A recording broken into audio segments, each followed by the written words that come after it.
Our final speaker of the evening is Samuel Teer, author of Brownstone. Please welcome Samuel.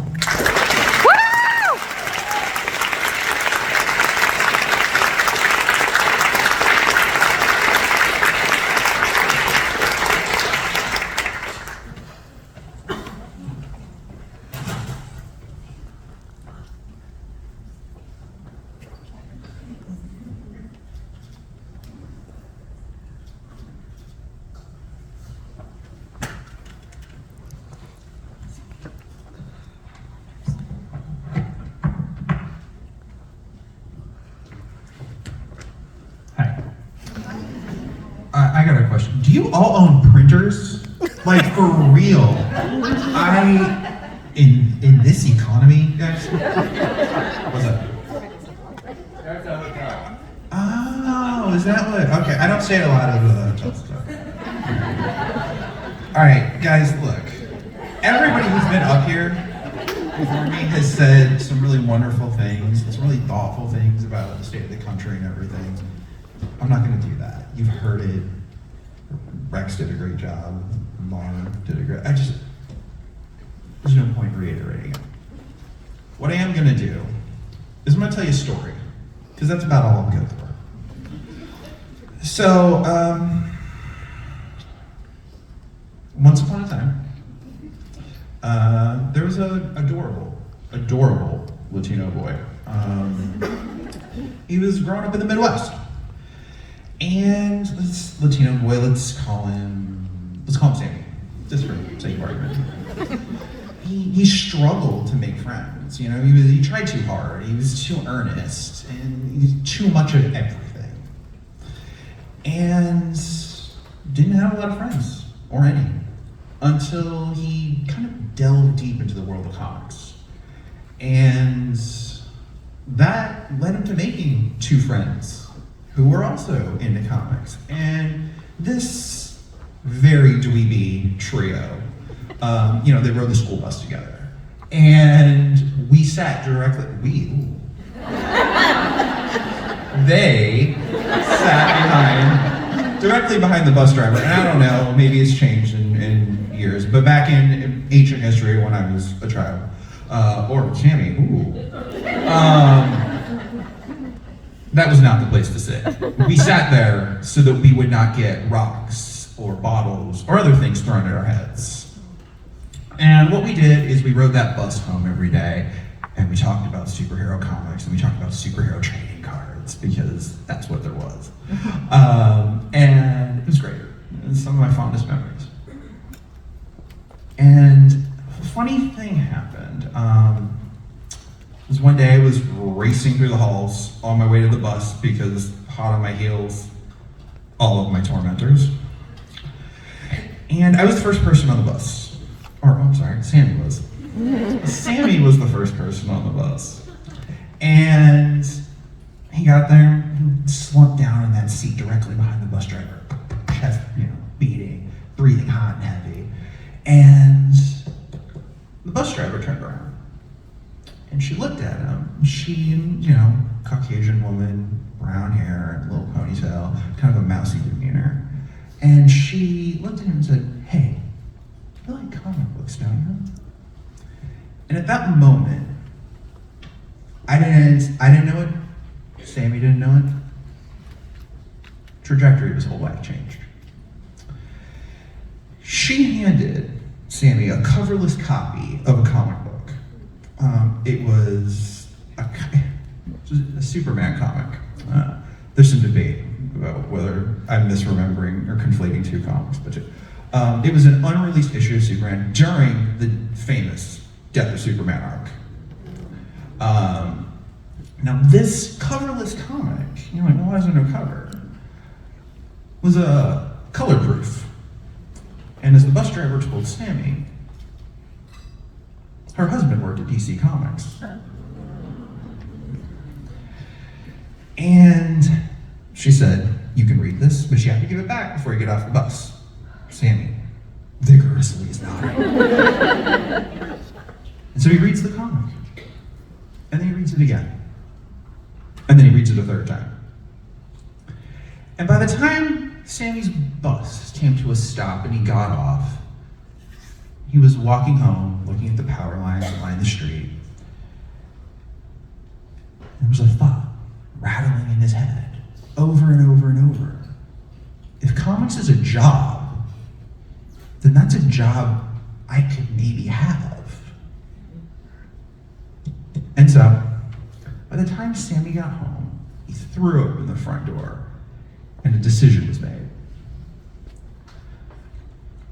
Mom, I'm gonna make comic books. To which Sammy's mom responded, okay. That is the origin story of the author that stands in front of you tonight. Don't. We got, guys, we're going. And I wish I could tell you that everything that came after that for Sammy was easy. That the journey from Sammy to Samuel was simple and uneventful. And it wasn't, unfortunately. I struggled, and I made every damn idiot mistake that every writer should be damn embarrassed to make. But around 1999, I got extremely serious about making comics. It wasn't until 2013 that I got my first book deal, which was at Dark Horse Comics, for a little book called Vita Assembly Required. Still available in stores. I don't get any money from it because it's out of print. So. But that came out, Vita came out in August of 2015 to absolutely zero acclaim. No one read it. Except for the 100 copies I sold at Denver Comic Con by myself at a table. Apparently I'm good at talking about comics. Who would have thought? But around that time, I begged Dark Horse to let me come to ALA. I said I would fly myself. I would put myself in my own hotel at my own cost, and all I wanted was 5 minutes to talk to a librarian, anybody. Because I knew that if they saw what I saw in the book, maybe they would love it just as much as I did.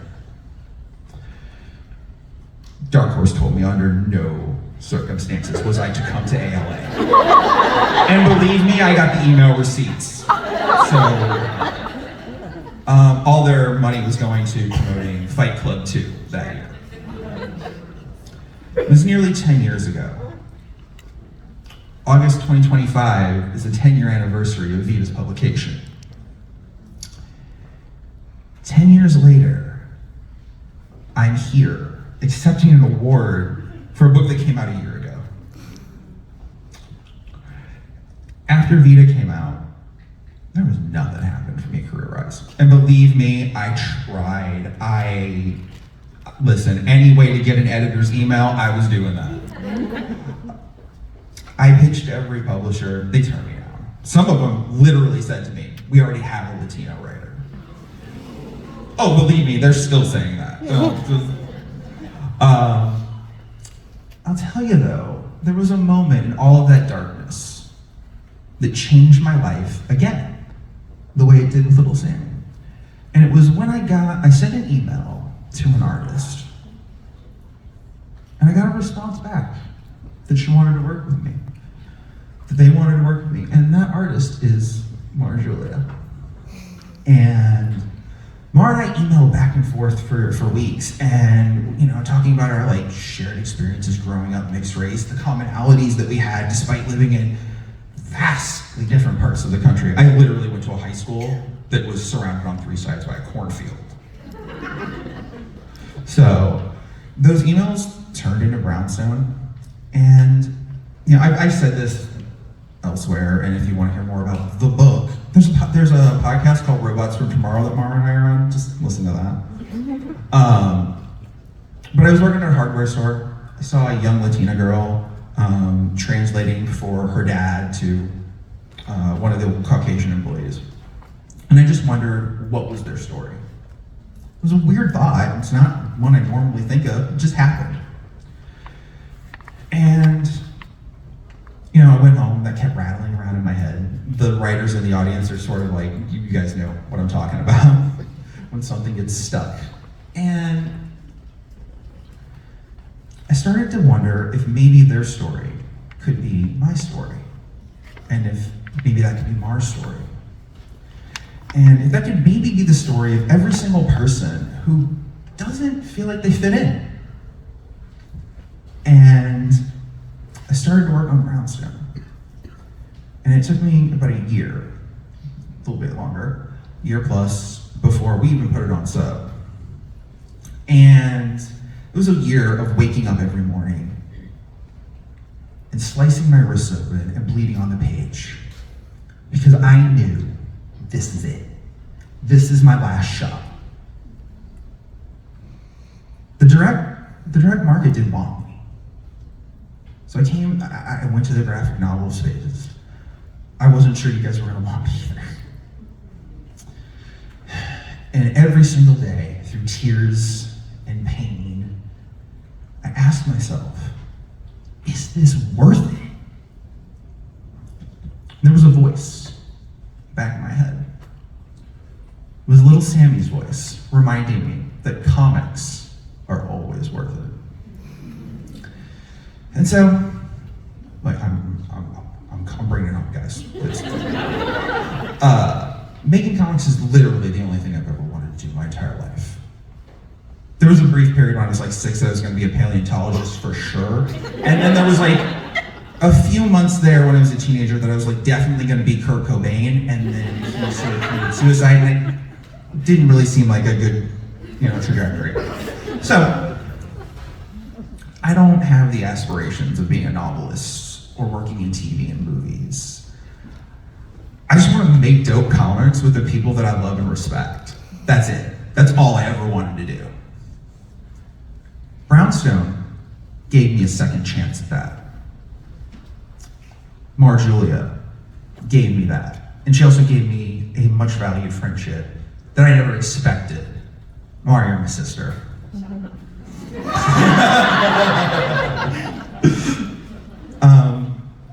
Ben Grange, my very first literary agent who was, helped sell the book. He saw something in me when no one else saw anything in me. Erica Turner and Kwame Alexander, who acquired Brownstone in an auction, a process I would very much like to never do again. They also gave me that. Wesley Turner, who was our editor on Brownstone, who is no longer with HarperCollins. Wesley gave me that. And just as a quick aside, if you know anybody who's looking for a fabulous senior editor who is smart, resourceful, and has worked on numerous award-winning books, there is no one better than Wesley Turner. Ashanti Forson